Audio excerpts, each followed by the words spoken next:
Hey guys, A Wild Stu here, bringing you yet another Gears of War beta video. Today we're going to be focusing on something I touched on very briefly in my last video, and that is the support player role. The first common misconception I'd like to clear up regarding the support player role is the fact that it's not just Lancer and Pistol. People assume just because you're a support player, all you do is sit there and Lancer, hard aiming your Lancer or hard aiming your pistol and just spraying away. But it's not the case at all. It really comes down to what you're doing, really. If you're playing in a team, or if you're playing on your own, or there's just so many variables to how a support player needs to play depending on the situation. Nice. So let's say, for example, you're in a party of two playing King of the Hill on Gridlock. I think most people know that the first spawn point is going to be on the boomer, and it's widely considered that the sniper is kind of the key to controlling the map. So say you and your partner push the sniper. If your partner's picking up the sniper, you as the support player will defend him, because then he's free to try and either get bodies on people trying to push the hill, and then the people in the hill can either finish them off, or he might get headshots. Basically, your job as the support player is to keep him alive. So obviously this makes most sense in sort of relatively close quarters to use the shotgun. Obviously if they're coming from a distance, you can use your Lancer to support, but shotgun's kind of a good support weapon in this situation.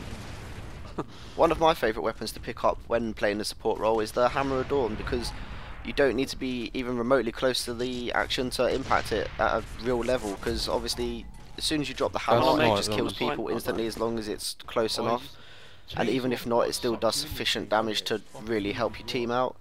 So I would say try and use the Hammer of Dawn for support role on any map it's available, really.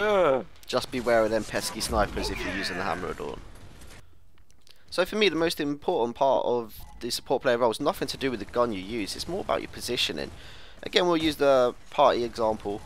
If you're in a party and you're with your teammate and he's using his shotgun, you don't want to be sitting right on top of him. You want to be a few feet further back, out of range of the guy who's maybe pushing him to fight.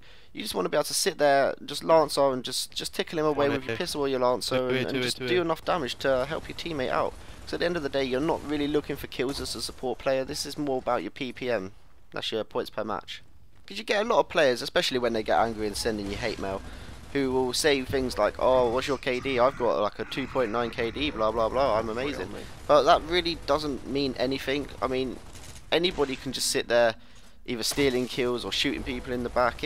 If you're sitting there on execution, for example, and you've got over 1,000 points just with Lancer play, then you've done your job. It doesn't matter if you've got 1 kill and like 2 deaths or whatever. If you've got over 1,000 points in that situation, then you've more than done your job.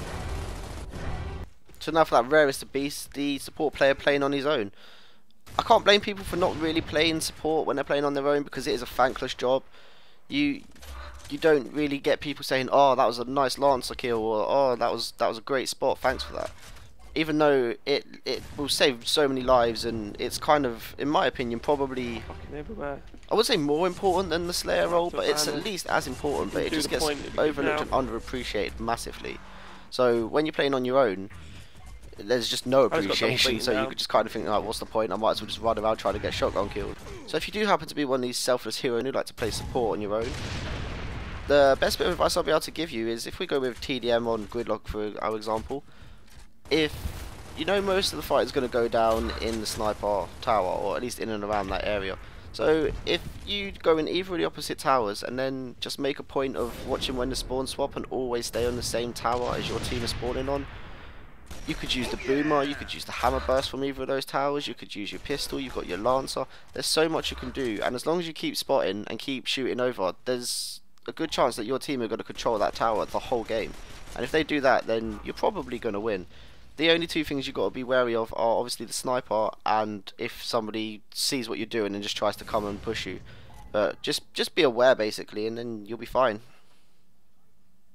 I think that just about covers it for the support player role. I think the two things, or at least the two most important things to take from this are, A, just work on your positioning for the support player role, because it's kind of the most important aspect to it. And B, just watch your back, because gears can change in an instant, and because of the amount of hard aiming you're going to be doing, you need to be very aware of what's going on around you. But I think that's about it for now. So thanks for watching, I hope you guys enjoyed. Bye bye for now.